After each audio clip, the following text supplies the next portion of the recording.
리플은 증권인가요? 이 지겨운 논쟁이 오늘부로 끝났습니다. 미 상원이 공개한 법안은 아예 날짜까지 박아서 리플의 승리를 선언했습니다. 그 이유를 바로 공개합니다. 자, 여기서부터가 진짜 중요합니다. 미국 상원 금융위원회가 무려 309페이지에 달하는 디지털 자산 명확성 법안, 즉 Clarity Act를 정역 공개했습니다. 이 법안의 핵심이 뭐냐면요. 2026년 1월 1일 기준으로 미국 거래소에 상장된 ETF의 기초 자산들은 이제 더 이상 증권이 아니라고 못을 박아버린 겁니다. 쉽게 말해서 리플, 솔라나, 라이트코인, 도지코인 같은 자산들이 드디어 법적 족쇄를 완전히 벗어던졌다는 뜻이죠. 이건 단순히 희망 회로를 돌리는 게 아니라 미의회가 직접 명문화한 팩트입니다. 이제 알트코인 시장에 기관들의 미친 듯한 자금이 유입될 고속도로가 닫혔다고 보시면 됩니다. 그런데 놀라운 건 이게 끝이 아닙니다. 이제 전통 은행들도 합법적으로 코인 장사를 할 수 있게 됩니다.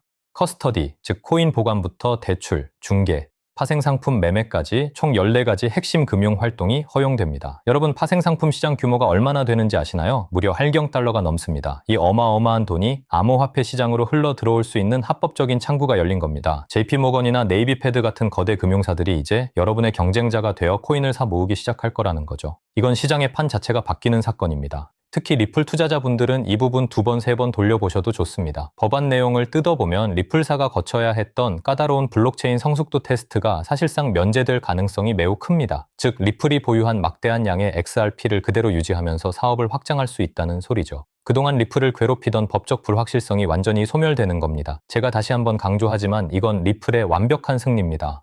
세력들이 왜 지금까지 가격을 누르면서 매집했는지 이제 이해가 가시나요? 이 법안이 확정되는 순간 리플의 위상은 지금과 비교도 할 수 없을 만큼 치솟을 겁니다. 물론 모든 게 장밋빛은 아닙니다. 법안 입법 8페이지를 보면 거래소가 USDC나 USDT를 그냥 들고만 있어도 이자를 주는 행위를 금지했습니다. 하지만 실망하실 필요 전혀 없습니다. 스테이킹이나 거버넌스 참여 같은 액티브한 활동에 대한 보상은 여전히 허용되거든요. 이건 한 단계 더 거쳐야 한다는 불편함은 있지만 오히려 시장의 건전성을 높이고 스테이블 코인을 실제 경제 활동에 더 많이 쓰이게 하려는 의도입니다. 즉, 가만히 앉아서 돈 버는 건 막되 열심히 참여하는 투자자들에게는 여전히 기회를 주겠다는 타협안인 셈이죠. 솔직히 저는 이 대목에서 전율을 느꼈습니다. 정부가 여러분의 개인 지갑을 함부로 건드리지 못하게 법으로 명시했거든요. 연방기관이 개인이 직접 코인을 보유하는 걸 금지할 수 없도록 딱 잘라 말했습니다. 메타마스크나 레저 같은 지갑 서비스를 만드는 사람들도 이제 까다로운 송금업자 규제에서 벗어납니다. 이게 우리에게 왜 중요하냐면요. 은행이 망해도 내 자산은 내가 지킬 수 있는 탈중앙화의 핵심 가치를 국가가 인정한 겁니다. 내 돈은 내 마음대로 관리한다는 자유, 그게 드디어 법적 보호를 받게 됐습니다. 아마 이 이야기를 들으시면 깜짝 놀라실 겁니다. 이번 법안에는 개미 투자자들을 보호하는 강력한 장치가 들어 있습니다. 코인 개발자나 대량 보유자들이 상장하자마자 물량을 던지는 걸 막기 위해 최소 12개월 동안은 코인을 팔지 못하게 묶어버립니다. 네트워크가 충분히 분산되었다는 인증을 받은 후에도 6개월간 매도량이 제한되죠. 핵심만 간단히 말해서 내부자들이 개미들에게 물량을 떠넘기고 도망가는 먹튀 행위를 원천 봉쇄하겠다는 겁니다. 이제는 진정한 기술력과 가치를 가진 프로젝트들만 살아남는 투명한 시장이 열리게 됩니다. 자, 여기서부터가 진짜 소름 돋는 부분입니다. 지금 기존 은행권이 난리가 났습니다. 미국 은행연합회 CEO인 롭 니콜스가 긴급 서한을 보내서 이 법안을 막아야 한다고 발악하고 있거든요. 왜 그럴까요? 여러분의 예금이 은행에서 빠져나가 스테이블 코인으로 이동하는 게 무서운 겁니다. 지금까지 은행들은 여러분 돈으로 7, 8% 이자 놀이하면서 여러분에겐 고작 0.5% 던져줬잖아요. 그런데 스테이블 코인이 그 파일을 뺏어가려 하니 밥그릇 지키려고 로비를 하는 겁니다. 이건 역설적으로 이 법안이 우리 투자자들에게 얼마나 큰 이득인지 증명하는 꼴입니다.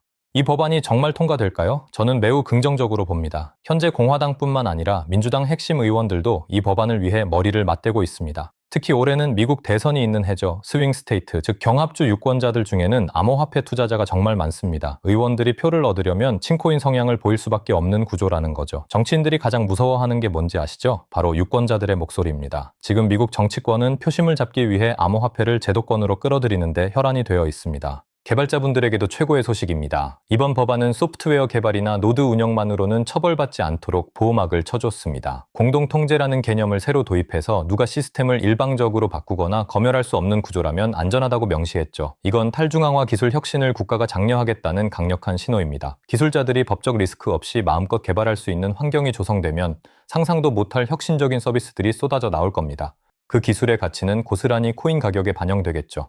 예측 시장인 폴리마켓에서도 이 법안의 통과 확률을 예의주시하고 있습니다. 물론 정치적 상황에 따라 확률이 요동치기도 하지만 중요한 건 시장 전체가 5월 14일 상원 금융위원회의 결정을 숨죽여 기다리고 있다는 사실입니다.